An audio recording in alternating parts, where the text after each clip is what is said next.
Bonjour à tous les amis, dans cette vidéo, je vais vous montrer comment peindre un portrait à l'huile sans dessin préparatoire. Par pur hasard, j'ai vu une photo de Sergei Drouchko sur internet. J'ai eu envie de peindre son portrait, car il a des traits du visage très marqués, une affirmation forte. Tout d'abord, je vais vous dire quelle peinture j'utilise, quelle couleur il nous faudra pour réaliser le portrait. Ma palette de couleurs reste généralement la même.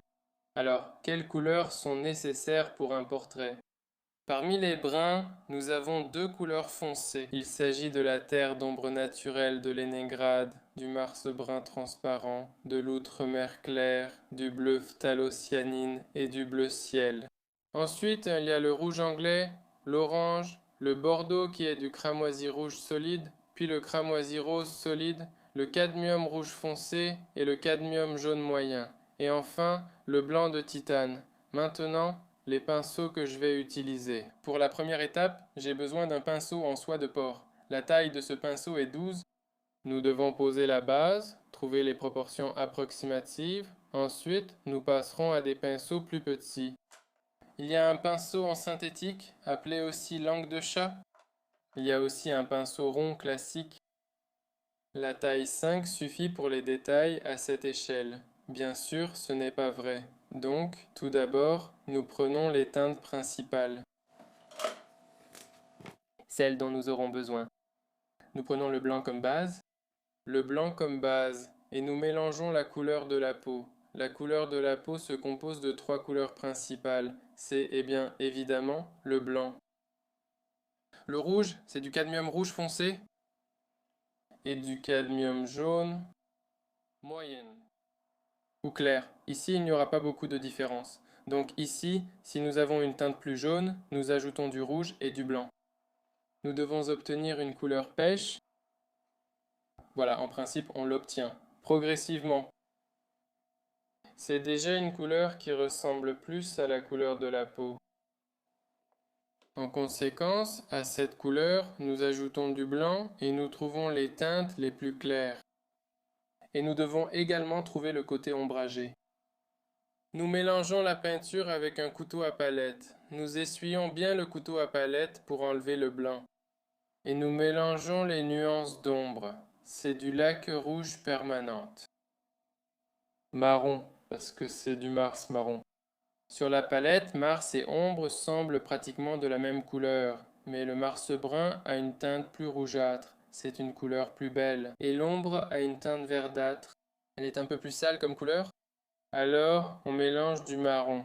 On y ajoute du rouge anglais. Et en principe, pour l'instant, ces nuances suffisent.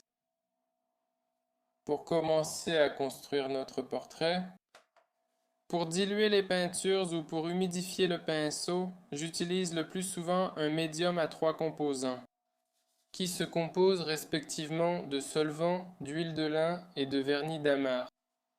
Tout cela à peu près en proportions égales. Prenons une teinte moyenne d'une tonalité intermédiaire entre l'ombre et la lumière, et trouvons la composition approximative de notre portrait.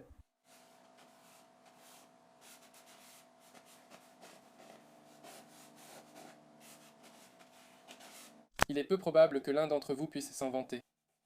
Et moi non plus, mais je ne peux pas.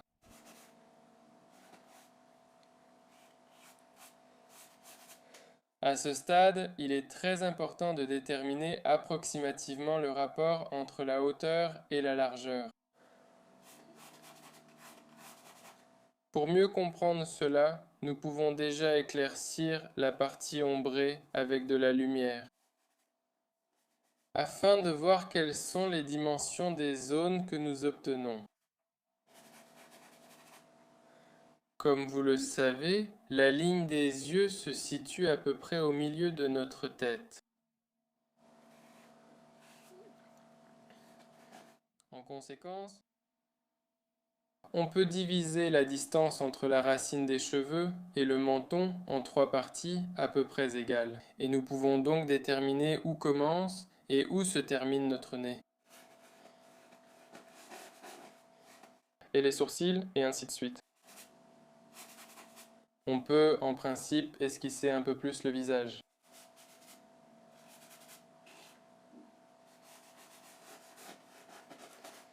Donc ici, quand on a déjà trouvé une certaine forme, on ajoute encore des parties ombrées. Pourquoi commence-t-on souvent par les ombres? Parce qu'il est beaucoup plus facile de deviner les tons des parties ombrées. Sur une feuille blanche, en dessinant d'après photo ou nature, il n'y a pas de blanc, rien à comparer.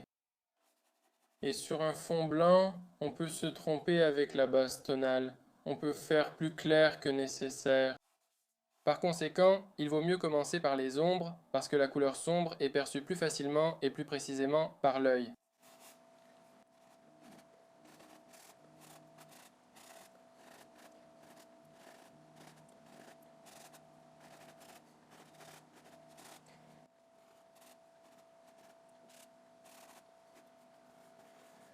Dans les parties ombragées, on peut ajouter un peu de bleu pour donner une légère nuance froide.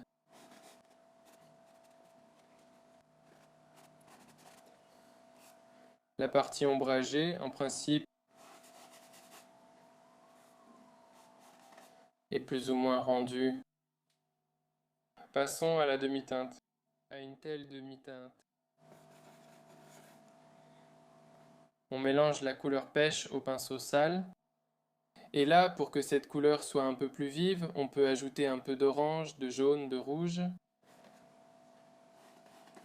C'est-à-dire que c'est une transition à partir de l'ombre. L'ombre sous la lèvre inférieure.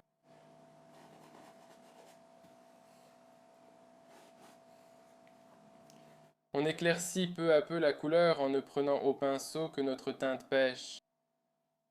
Ou même une teinte encore plus claire, un peu de blanc, enfin pas du blanc pur, mais un mélange adapté à notre carnation.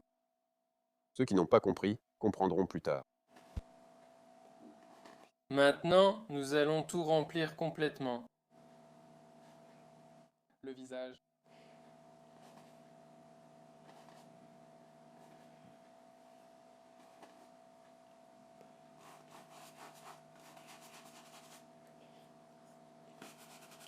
À la première étape, il ne faut pas penser à la ressemblance. Il faut penser aux proportions du visage. Où, quoi, quelle place occupe chaque élément? Quelle partie, par exemple, le front occupe par rapport au visage ou à l'ensemble de la tête? Le nez est-il grand ou au contraire petit?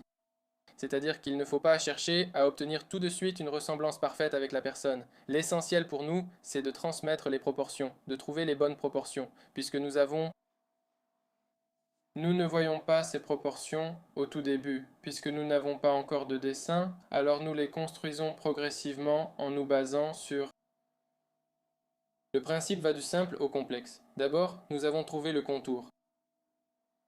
Ensuite, nous trouvons la partie ombrée de la tête, c'est-à-dire que nous travaillons avec de grandes masses, de grandes zones. Ensuite, nous passons progressivement aux demi-teintes et nous trouvons déjà ces petits détails qui deviennent plus évidents. Puisqu'il y a déjà quelque chose de prêt à côté, regardez, puisque notre peau, après tout, a du sang qui coule en dessous. On a trouvé? J'ajoute à la couleur. J'ajoute un peu de rouge à notre demi-teinte, juste par endroits. Des nuances de rouge, Logique, n'est-ce pas? pour que ça ne soit pas monotone. Ainsi, on a des endroits où l'on voit un peu de rouge, de bordeaux. C'est ici et là que nous ajoutons nos nuances de rouge. N'oublions pas que nous avons des joues. Et au-dessus de la joue, il y a ces petites zones de lumière, elles seront toujours plus claires. Comme nous avons plus ou moins trouvé les demi-teintes, nous passons progressivement à la lumière. On peut essuyer un peu plus le pinceau. J'ai essuyé au maximum la peinture sur le chiffon et je prends déjà nos couleurs que nous mélangeons pour la peau. Mais comme notre pinceau est encore sale, nous ne faisons pas d'abord les endroits les plus clairs, mais ceux qui sont proches en tonalité, un peu plus clairs.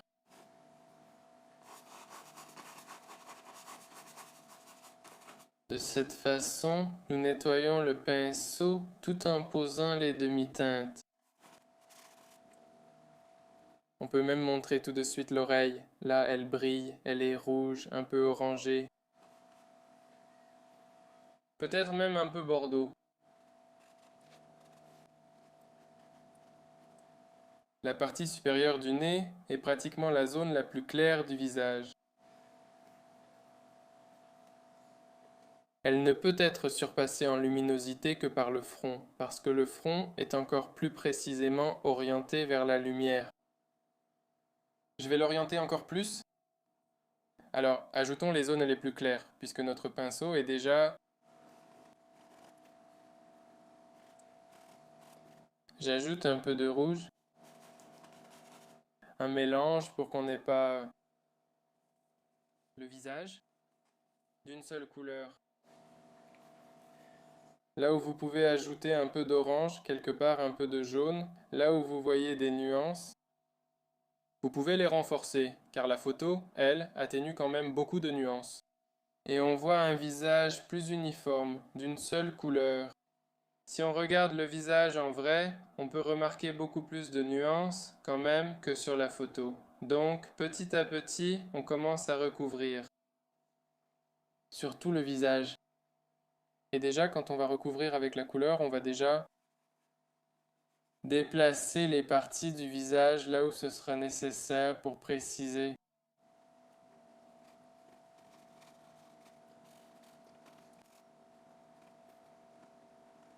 On arrive aux lèvres. Ici, on peut prendre un pinceau plus petit. Je prends un pinceau rond et j'y ajoute la couleur. Je mélange notre couleur pêche avec du cramoisi, avec du rose et un peu avec du marron, pour que la couleur reste moins pure. Et pour l'instant, j'ajoute les lèvres comme une tache d'un seul tenant.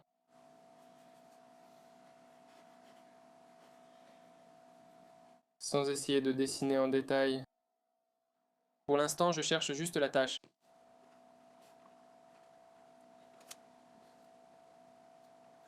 Ainsi, avec les proportions, on peut maintenant voir ce qui lui ressemble et ce qui ne lui ressemble pas.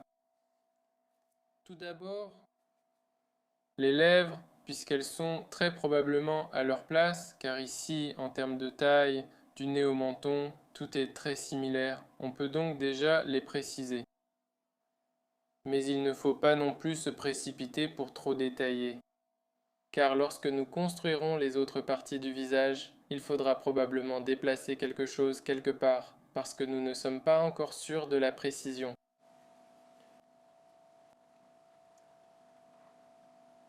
Ensuite, nous pouvons ajouter une ombre sous la lèvre. Elle n'est pas aussi nette, pas aussi sombre. C'est pourquoi j'ai retiré l'excès de peinture du pinceau. Avec le même pinceau, j'enlève la peinture de la toile. Ensuite, sans me précipiter pour détailler les lèvres, je passe à d'autres parties du visage. Afin d'amener les autres parties du visage au même niveau de détail. Encore une fois, je veux répéter que si nous savions déjà précisément où se trouvent les autres parties du visage, on pourrait déjà détailler. Mais comme nous ne le savons pas, j'avance progressivement sur le portrait.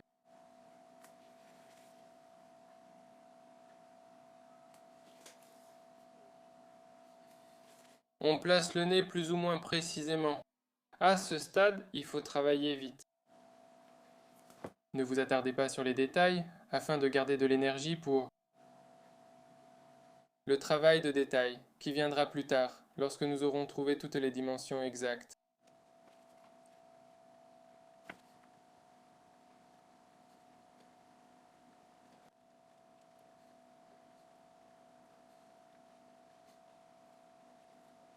Passons donc aux yeux. Je laisse le bas du visage.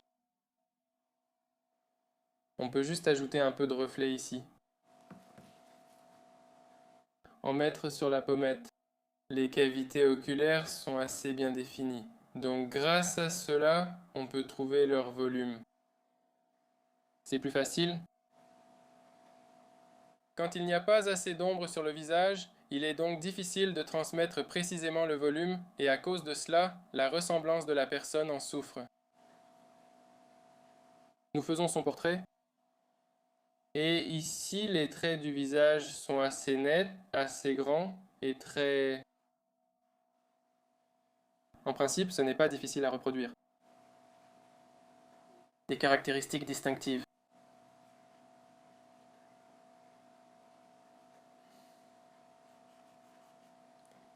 Nous allons couvrir complètement la toile ici, pour que nous puissions déjà être tranquilles. Si jamais il faut le déplacer quelque part. La forme. Trouvons aussi l'oreille. J'ai déjà cette couleur sur mon pinceau. Nous avons une oreille claire ici.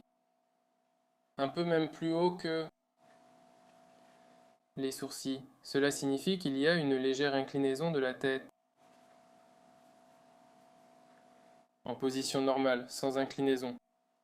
Les oreilles sont situées entre les sourcils et les... jusqu'à la base du nez. On peut aussi inclure un peu les sourcils, les indiquer. On continue, on détaille maintenant les yeux.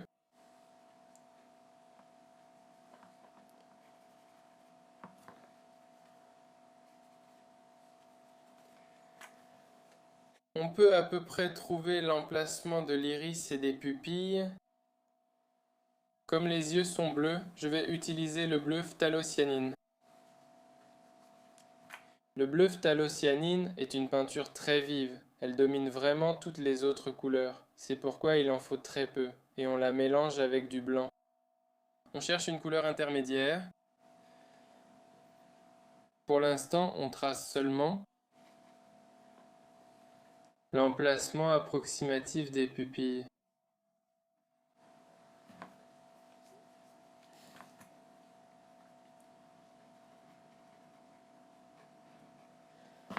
Ensuite, on ajoute par-dessus un peu d'ombre en les mélangeant avec du bleu phthalocyanine, avec notre terre d'ombre naturelle de Vénigrade et un peu de couleur bordeaux. Afin que la couleur ne soit pas trop froide, on ajoute ensuite de l'ombre sur l'iris tout de suite. Et là, on peut déjà comprendre si elle est bien à sa place en ce moment. Les pupilles. On peut maintenant ajouter un peu de blanc autour. Dans le blanc, si on prend un pinceau propre, on peut ajouter un peu de bleu et un peu de rouge, juste un tout petit peu. Et pour que ce ne soit pas simplement du blanc, mais qu'il ait une petite nuance.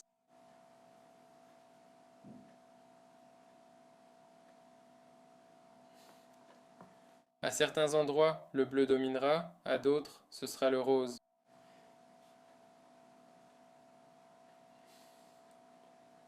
On ajoute du blanc, on commence déjà à distinguer les yeux. J'ajoute du blanc en bas. Et en haut, je vais maintenant le mélanger avec l'ombre qui s'y trouve. Comme en haut, nous avons... Les yeux sont dans l'ombre, donc il n'y aura pas de blanc pur, ce sera un peu plus clair.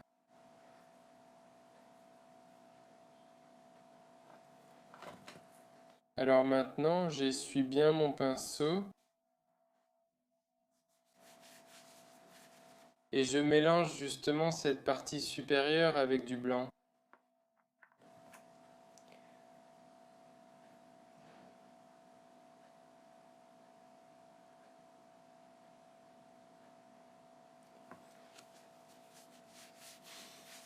Nous devons maintenant localiser la paupière inférieure.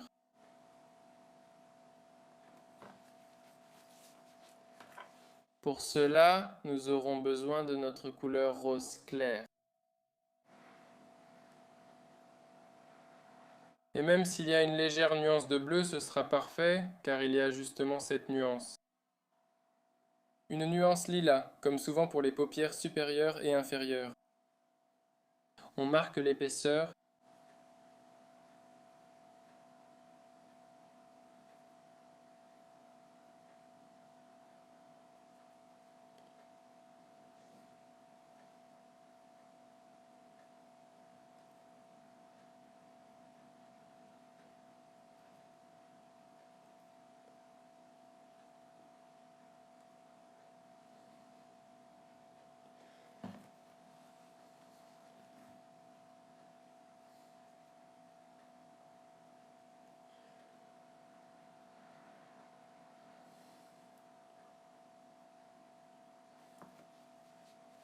Alors, maintenant, notre blanc, qui était sur la paupière inférieure, on peut l'estomper un peu, le rendre moins vif,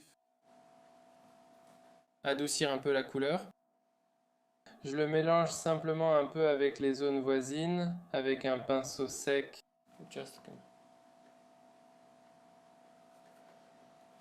Ensuite, nous pouvons maintenant trouver la paupière supérieure.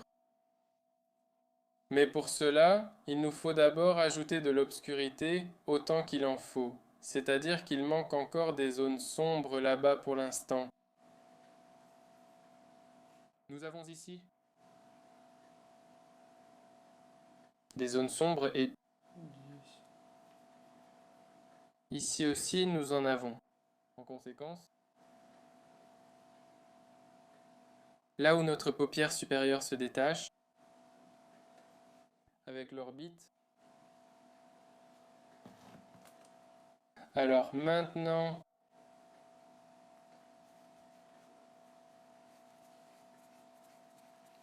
on peut désormais travailler plus précisément.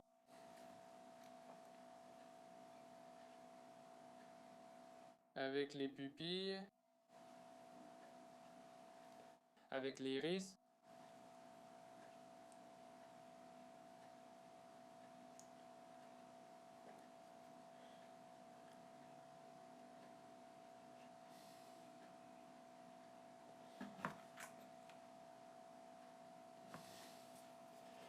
Nous avons l'iris, trouvé la partie sombre et le ton moyen principal. Il reste à identifier les zones claires. Les iris qui sont exposés à la lumière. On peut aussi prendre du bleu ciel, et le mélanger avec du blanc. Et ainsi trouver la partie claire. Là, j'ai obtenu une couleur vraiment très vive. On peut atténuer un peu cette vivacité en y ajoutant le même marron.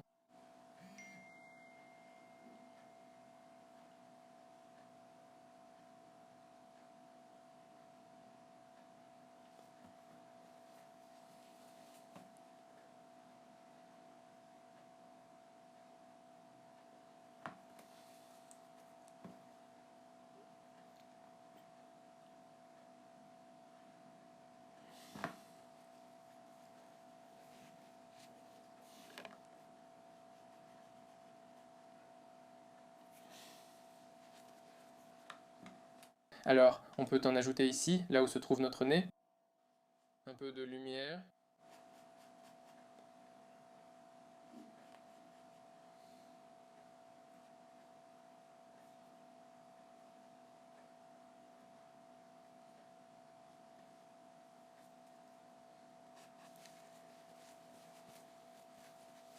Alors, ensuite, on va ajouter encore plus de noir directement dans la pupille. Et on peut ajouter une touche de lumière pour que notre œil brille.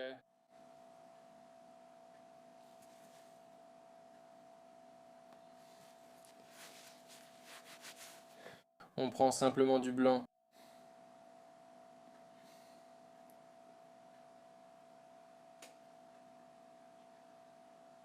Et on en ajoute. Il est crucial que le reflet soit sur les deux yeux du même côté, au même endroit, pour qu'ils regardent droit. Comme ça. Ouais. Ensuite, pendant que notre peinture est encore un peu collante sur la toile, on peut faire pour l'instant les vêtements et le fond. Ensuite, continuer à travailler en détail sur le portrait.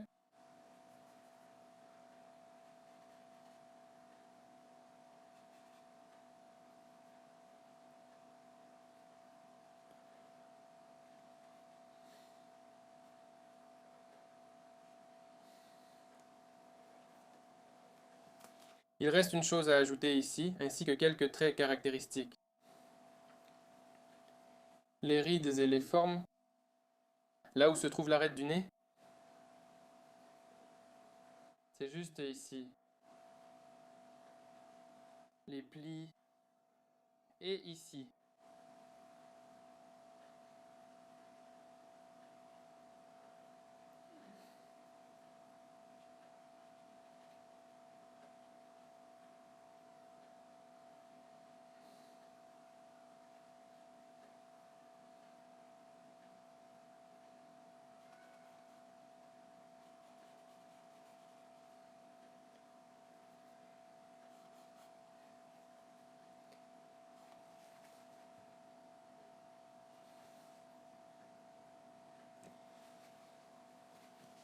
Voilà. Maintenant, on peut trouver la forme caractéristique des lèvres pour qu'on puisse déjà comprendre comment on est au niveau des proportions.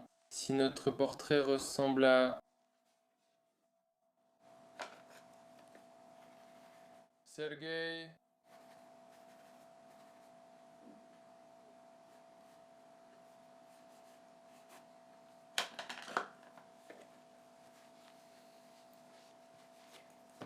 la forme de la lèvre supérieure est différente. Nous allons d'abord la corriger avec une ombre entre les lèvres.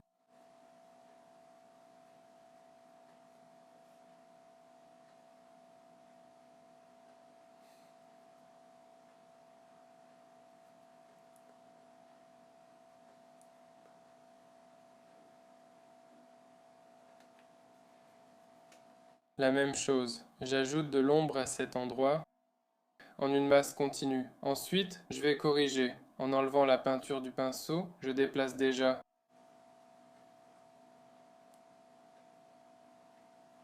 la peinture sur toile au bon endroit.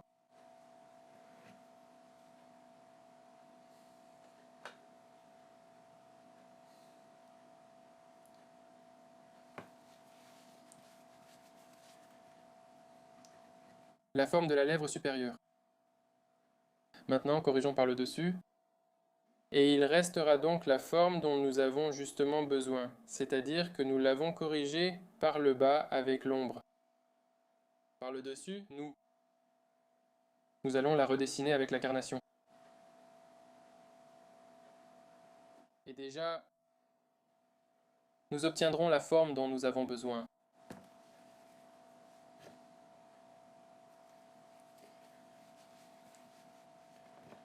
Maintenant, après avoir ajouté les seules nuances,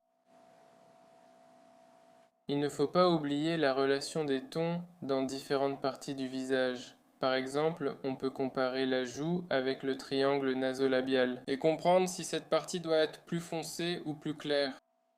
Cette comparaison est essentielle car elle rend le volume.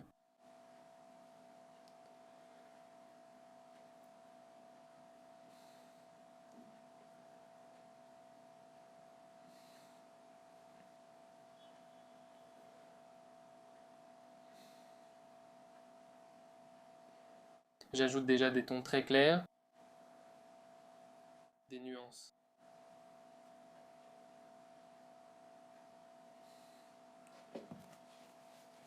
Voilà, maintenant on comprend que la lèvre de ce côté-là est un peu plus avancée. On va la déplacer maintenant. Pour commencer, on va la déplacer. On va trouver une forme plus précise.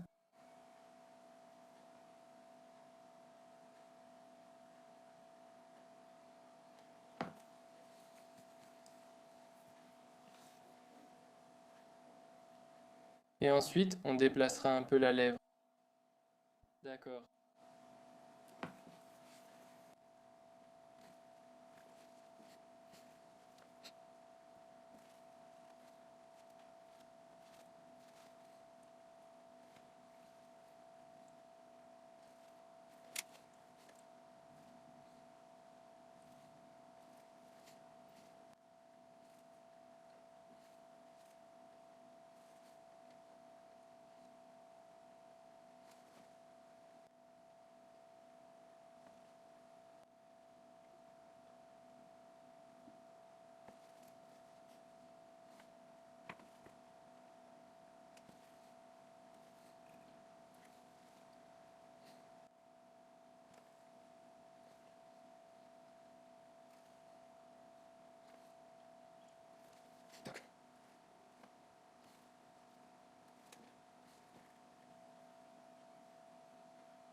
Et bien maintenant, comme la ressemblance est déjà plus ou moins rendue, pour que l'œil se repose un peu, on peut travailler sur le fond. Le fond et les vêtements.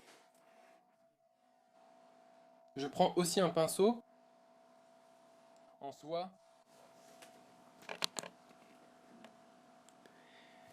et je mélange notre peau Violet Lilas. Je prends le bleu FC et Garance Rose.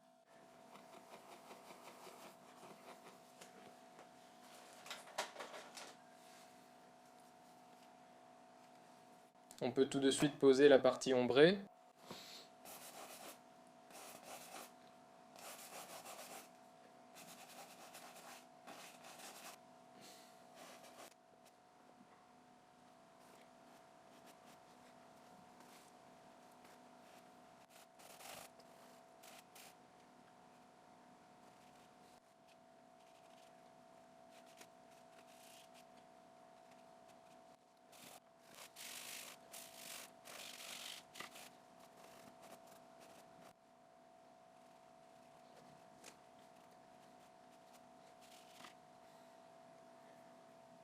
On peut préciser un peu le contour. La partie ombrée. On ajoute le long du contour. Plus soigneusement.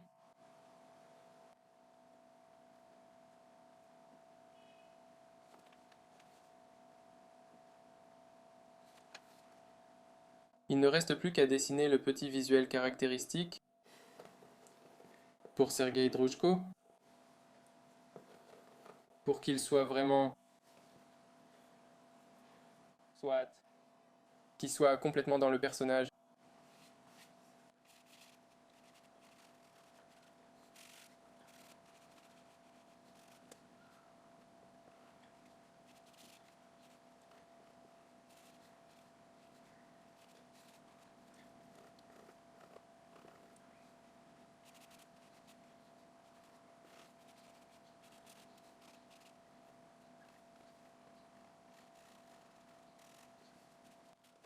Comme ça, comme ça.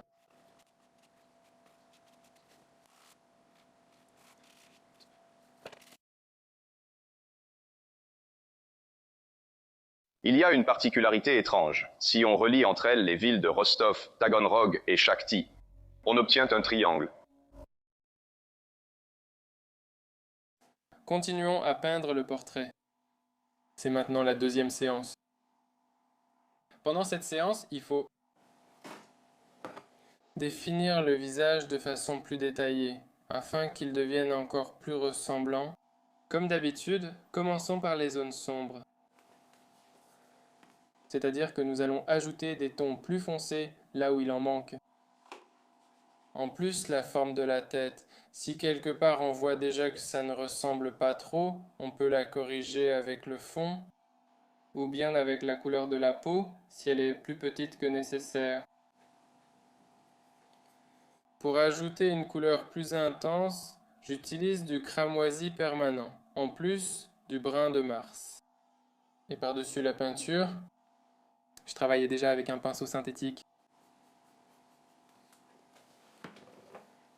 Par-dessus, avec un estompage comme ça, j'ajoute des nuances, celles dont j'ai besoin. Grâce à cet estompage, il n'est pas nécessaire d'utiliser des couleurs de transition. Il suffit simplement de estomper la couleur là où c'est nécessaire, et il n'est plus nécessaire de faire des transitions.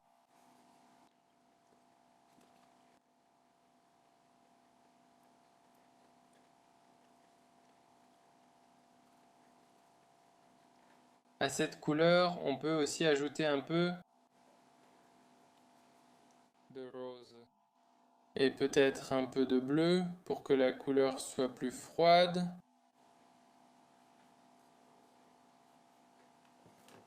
Ensuite, cette transition peut être faite en estompant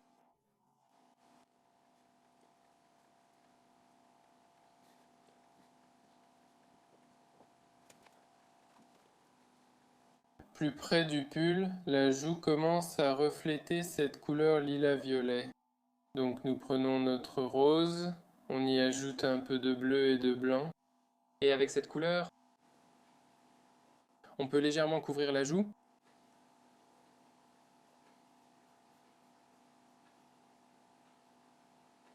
Il faut mettre la joue en valeur par rapport au reste, par rapport à la chemise.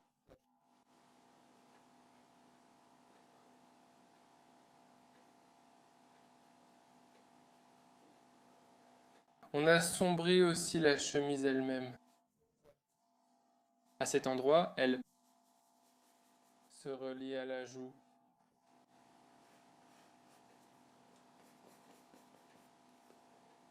On peut mélanger notre bordeaux avec du bleu.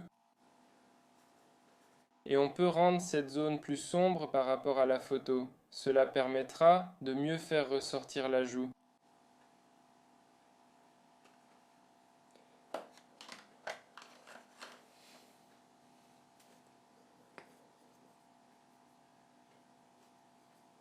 Ensuite, nous allons délimiter plus nettement l'oreille.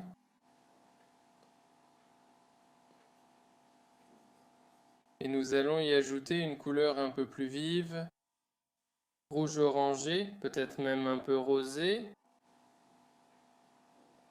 Ensuite, on peut renforcer l'ombre sous le nez. Je prends aussi notre lac rouge bordeaux. Et on peut prendre de la terre d'ombre. Ensuite, comme notre visage est légèrement incliné,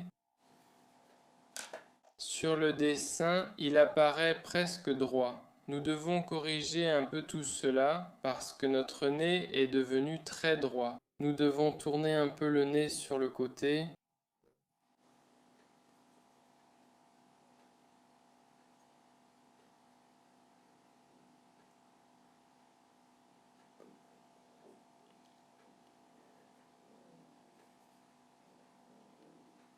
Pour cela, il faut légèrement décaler légèrement sur le côté la petite surface supérieure qui est éclairée. En ce moment, elle est au milieu. Ainsi, on ne voit pas l'inclinaison liée à l'orientation du nez.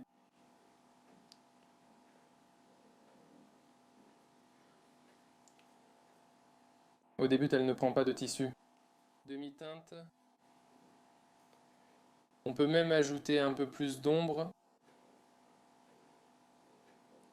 Ajouter.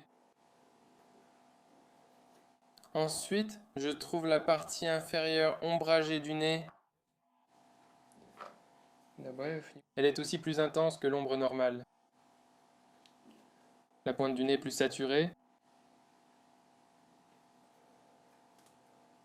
Puis je prends la teinte la plus claire.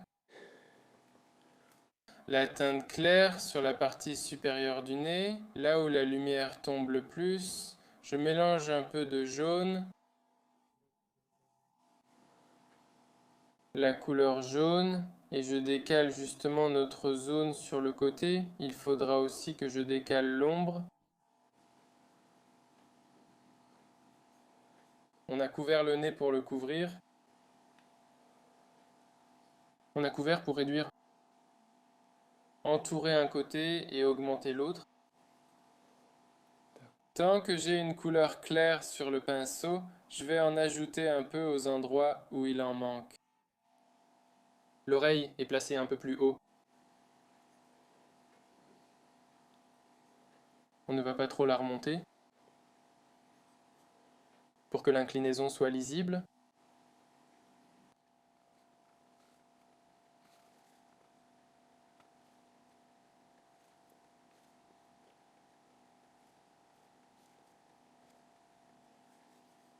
Les ailes gauche et droite du nez sont presque invisibles. On peut ajouter un peu de couleur sur la partie inférieure. Cela permettra de le faire ressortir un peu. Pour que sa forme soit lisible. Alors, ensuite notre narine droite. Ainsi, sous cet angle, avec la rotation du nez, elle est plus fermée. C'est pourquoi maintenant nous allons là. La couvrir un peu, et cela nous donne justement la rotation. Le visage. Rotation de la tête. Ensuite, on peut ajouter ici, un peu sur la joue de notre cher ami,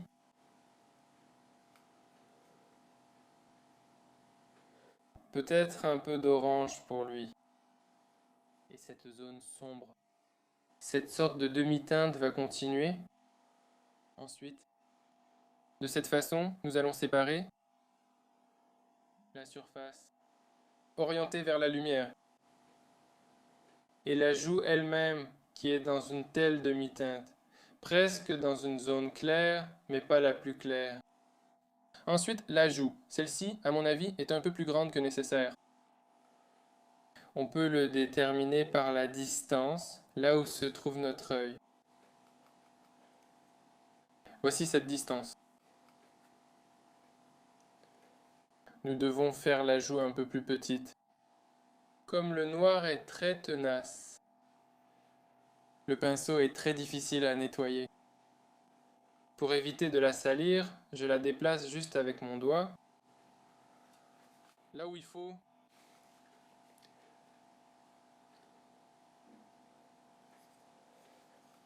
Comme ça. Ajoutons. Pour les lèvres, un peu de nuance. Il nous manque des teintes claires. En haut, sur la lèvre inférieure, qui reçoit plus de lumière. C'est pourquoi elle est plus claire. Donc on utilise une couleur rose pâle sur la joue, celle qui est tournée vers la lumière. Donc on l'éclaircit. Suite. Et sa lèvre inférieure est un peu plus grande. Un tout petit peu. Un tout petit peu. En conséquence, il faut le montrer. Et ensuite, la lèvre supérieure, plus près des commissures. Et des lèvres, ça se termine. Mais il y a une sorte de demi-teinte, une légère ombre. La lèvre s'arrondit vers l'intérieur. Il y a même, à cause de la barbe naissante, il y a une légère teinte bleuâtre, un peu bleutée. Ici aussi. Ensuite, il y a des petits reflets, un peu ici.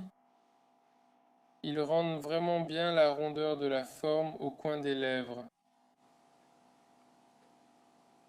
Ici, il y a une ombre, et juste au bord, un reflet. On continue.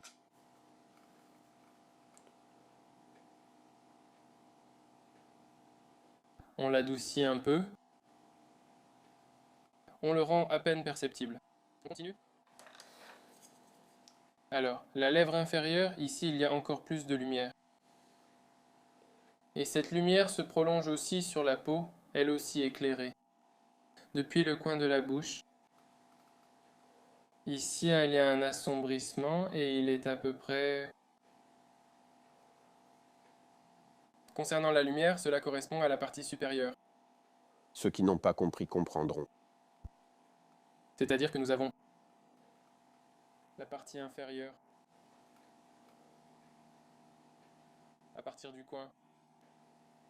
La partie inférieure à partir du coin de la bouche est un peu plus foncée que le triangle nasolabial.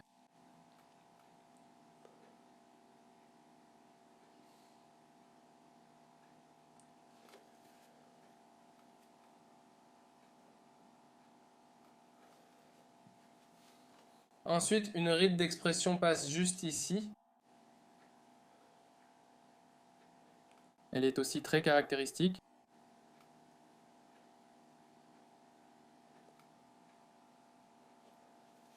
Alors, la partie inférieure du visage, en principe, me plaît déjà beaucoup. On peut la laisser ainsi pour l'instant.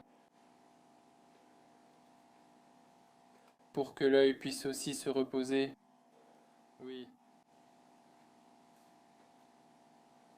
Passer. Préciser les yeux. Je vais en rajouter un peu. Des touches vives. Une couleur bordeaux pur. Alors, passons maintenant aux yeux. Les yeux sont encore plus grands que nécessaire. Mais si l'on considère que nous y avons passé environ 15 à 20 minutes, ou peut-être même moins, c'est normal. Mais ici, il faut vraiment accentuer les paupières supérieures et inférieures très marquées. Nous commençons comme d'habitude par les zones sombres. Comme les zones sombres se trouvent généralement à l'arrière-plan, il est donc plus logique de poser d'abord une couche sombre, puis une couche claire. Comme ça. La paupière supérieure.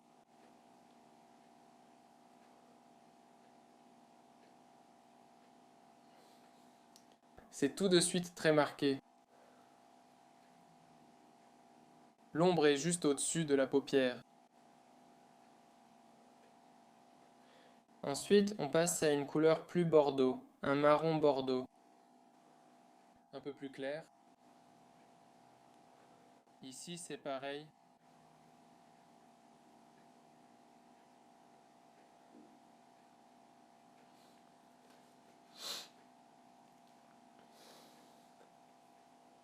Voilà, on a pratiquement posé les couleurs foncées.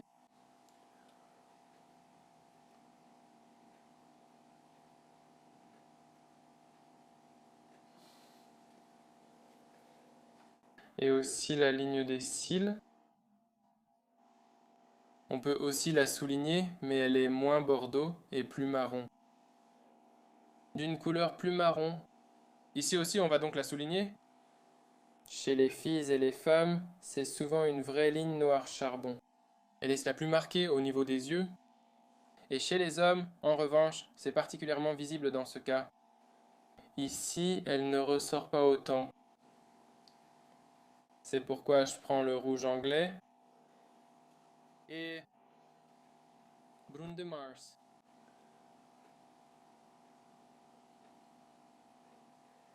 Là-bas, à certains endroits, elle est même plus claire que les zones environnantes. Parce que les cils sont clairs, Logique, n'est-ce pas?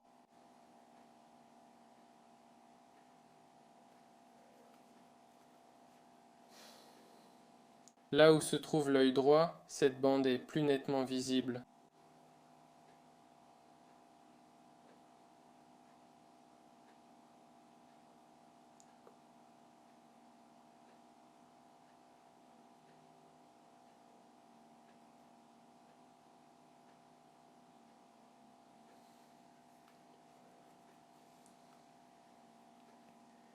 Ensuite, dans les coins des yeux, il y a une couleur rouge bordeaux.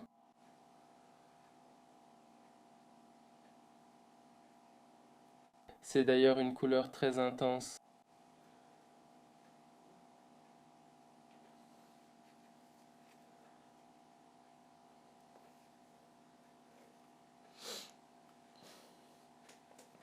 Ensuite, avec la couleur de peau. Et un peu... J'égalise les yeux. J'enlève un peu de blanc en trop.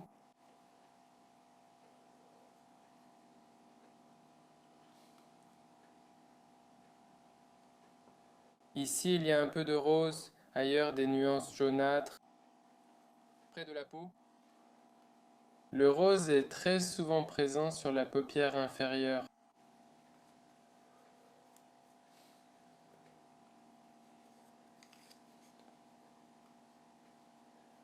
Oui, le coin de l'œil. Il est aussi accentué à l'extérieur. Et là aussi, il y a du bordeaux marron.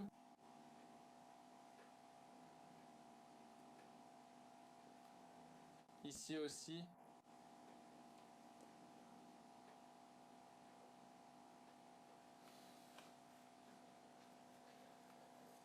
La paupière inférieure ressort aussi beaucoup. On va aussi prendre notre bordeaux marron. Le pinceau est déjà sale et donc il donne une teinte un peu sale. Et du côté gauche aussi. Le globe oculaire, séparé de la paupière inférieure.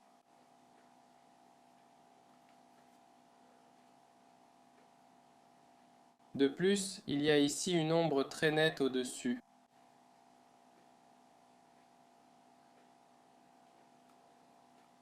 D'une couleur bleu bordeaux.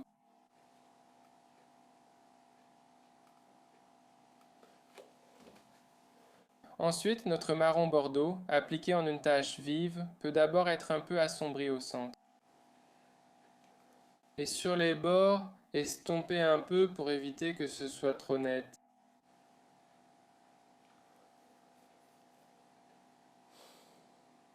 Ensuite, autour justement du coin interne de l'œil. Du coin de l'œil. Là-bas, la couleur rose est très délicate.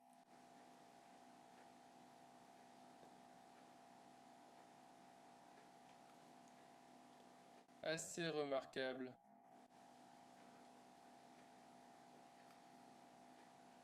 Ici, la lumière tombe très bien dessus. C'est pour ça qu'il est si éclatant. Il faut encore travailler la paupière inférieure pour qu'elle ne soit plus ainsi,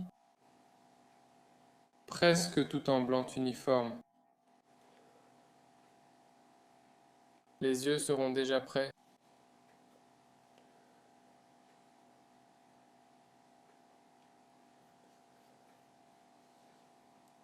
On peut ajouter un peu de rose.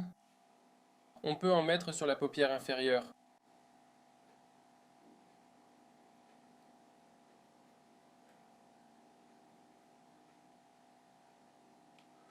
Pour qu'elle ne brille pas autant. Ce n'est pas naturel. Bon, on continue. On continue. On va carrément remplir avec du blanc. Les endroits où notre globe oculaire brille vraiment, la lumière tombe dessus. Dans cet œil, c'est très visible.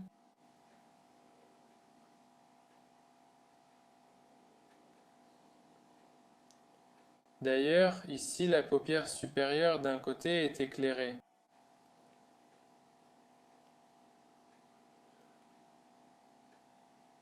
Bien sûr, nous y mettons de la lumière.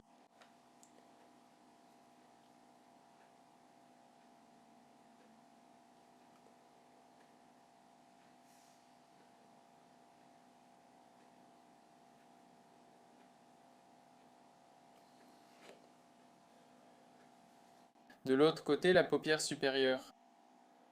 Elle n'est pas éclairée mais reste plus visible.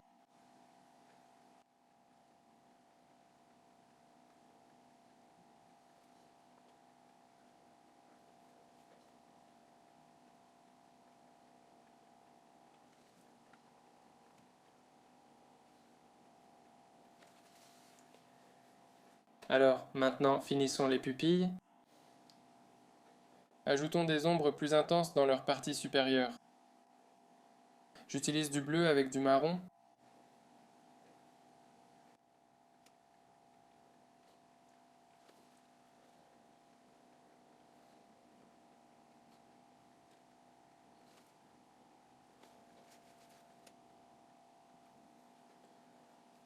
Ainsi, et les pupilles elles-mêmes sont en bas. Elles ressortent aussi, mais pas aussi clairement qu'en haut.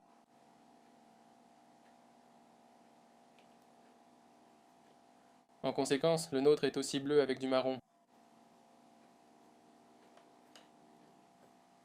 Le marron est essentiel ici pour réduire la luminosité du bleu. Suite.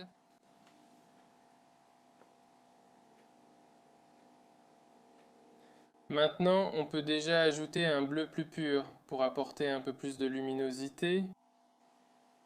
Ajouter aux yeux. Pour cela, je prends de l'outremer. Je l'utilise pur et je le mélange avec du blanc.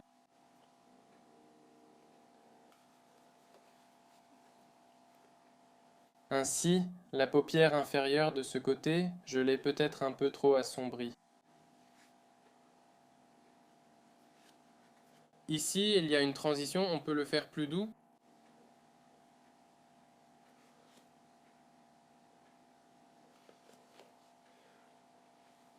Alors, qu'est-ce qu'on obtient? Il nous reste à bien faire l'oreille. Comme là-bas, ça touche notre fond sombre, il est très difficile maintenant de ne pas salir le pinceau et de faire l'oreille.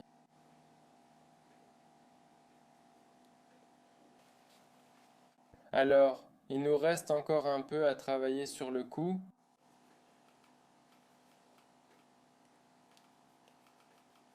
Là où se trouve le cou, nous avons ici une ombre foncée plus marquée.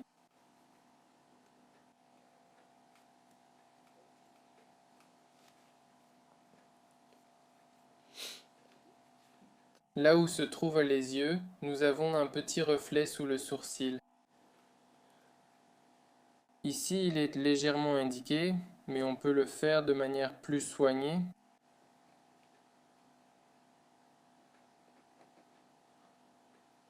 Ici aussi. Le sourcil n'est d'ailleurs pas si prononcé.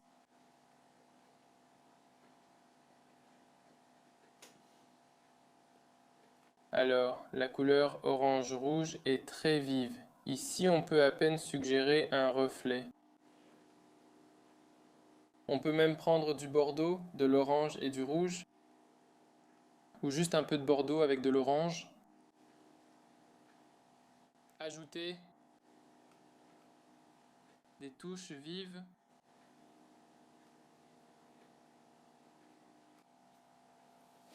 Voilà, je pense que c'est tout.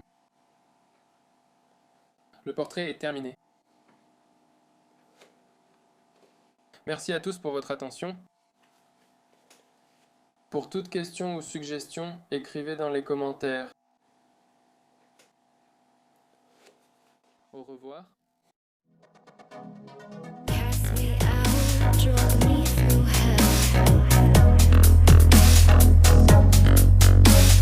Devil's ashes live under my nails. Where's the hope? Belief in humanity. After a drink, strangers look down on me. Fallen angel that Uvilliers, si les sous-titres tombent entre de bonnes mains, ils deviendront populaires.